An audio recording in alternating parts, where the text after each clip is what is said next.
What's happening, guys? It's Greg from East Coast Dies, and today I've got a really cool overview for you on a lesser known head, and that is the traditional head from Traditional Lacrosse. So Traditional Lacrosse is a newer equipment and apparel company out of New York. I spoke to Ashley, one of the people over there, and she was very nice and very passionate about growing the game and instilling, the rich tradition and values that lacrosse has into today's players. That's what they wanted to do with their line of heads, equipment. They plan to release more apparel and wooden sticks as well. Is really connect the newer generation with the rich heritage and tradition of the game of lacrosse, which is something that's very unique to lacrosse, something a lot of people are passionate about, and something that I think is really a great cause. So they're also kind enough to send me this awesome performance shirt. It says Traditional Lacrosse on the front, and on the back it says T-Lax, and it's not a game, it's a tradition. So I really like the message, and definitely a shirt I'll be lifting in and probably should be wearing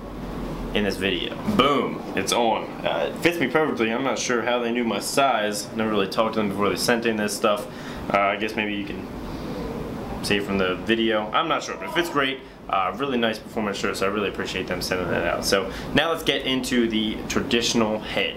They've got two heads. This one's called the traditional head, and I really like it right off the bat, the way it looks, everything that went into it, the thought and the design behind the actual idea of traditional lacrosse. So let's start with aesthetics, and then we'll get into the traditional, which I'm sure you guys are really interested in. So aesthetically, it is definitely a nice looking head and is certainly unique. You're not going to find anything else out there like this. So the scoop is pretty flat, and the sidewalls are what's really interesting. So what they've done is created a pattern to look like a real wooden lacrosse stick with the catgut and the string on the side, on both sides.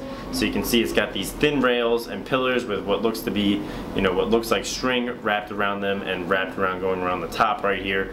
It's a really cool design that kind of connects the head to its predecessors from many years ago, but updates it with the modern plastic look and feel. So this is an X-Spec head, 3 inches through here, and then a nice flare at the top.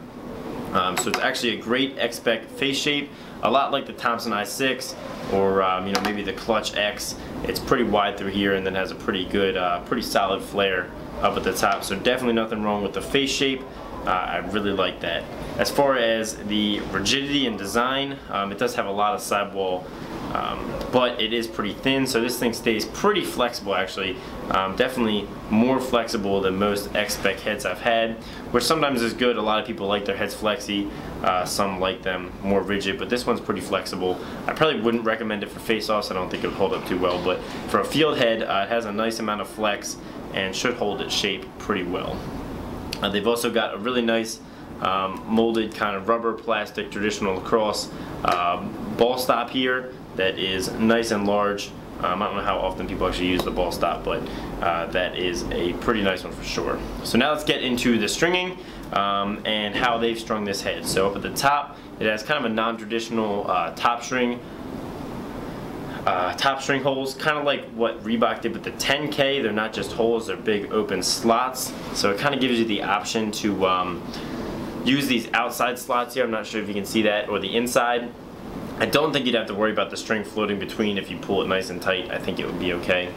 Sidewall holes, it has a decent number of sidewall holes, not as many as some of the more modern heads, but they're lumped 2x2, which is not my favorite thing in the world, but there are more of them. And there's a lot at the top. You can see here the sidewalls are more frequent up at the top in this section where you really need them to make sure you can interlock correctly. So this whole part has a lot of sidewalls, and then fewer down here, which may actually be a good thing because you really need them up at the top and need them less down at the bottom when you're stringing a mesh pocket. They've made the bottom string holes obviously large enough for traditional and nicely spaced for traditional as well. So the way that they strung this pocket for me is with a traditional pocket. They strung it, I did not, and they did a really great job. So it's 1, 2, 3, 4, 5. So it's a 6-diamond traditional, which is probably my favorite.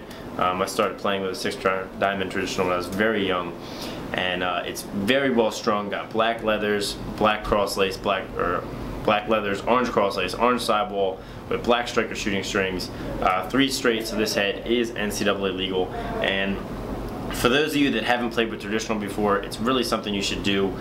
Definitely a unique feel. This one is brand new, pretty much. I have used it, and it definitely needs broken in. You know, breaking a traditional in is a delicate process that does take time, but once you have it there and dialed in, it's absolutely sweet. You know, I played for traditional many years in my youth, and I have thought about switching back, but you can see the depth is pretty shallow, but you don't really need that much depth since those diamonds are so big and it can move so well and really grip the ball. All their diamonds are extremely symmetrical and they're just perfect. You know, this is your classic, straight up from the book, 6 diamond traditional, and it is done beautifully. So I did get a chance to throw with this head a little bit, and I really love the way it threw. You know, right away I popped it on a shaft and was able to take some passes, and you get a really nice snap right here off those shooting strings. It's going to give you a great release. It's got a nice feel in the pocket. You really get a good feel for the ball. You can really tell where it is in your pocket, tell when it's releasing, and overall they did an excellent job stringing the pocket. So I was going to string this thing up with mesh to show you guys how it's strung up with mesh, but I really didn't want to unstring the 6 diamond traditional. They did such a good job on, you know, they probably took a little time to put it in there, and I'd really like to try it out and break it in and get it fully broken in and see how it performs. So maybe later down the road, once I've broken it in and tried it a lot, I'll unstring the traditional and do a mesh, and maybe they can send me another one to do meshing, because I know you guys would love to see that. But I really didn't want to take the traditional pocket out of the traditional head from traditional lacrosse. It didn't seem right. Alright guys, so I hope you enjoyed this overview. Let me know if you've seen this head in person, what you think. Make sure to subscribe to our channel for more string videos and tutorials. Like this video if you liked it, and have a great day.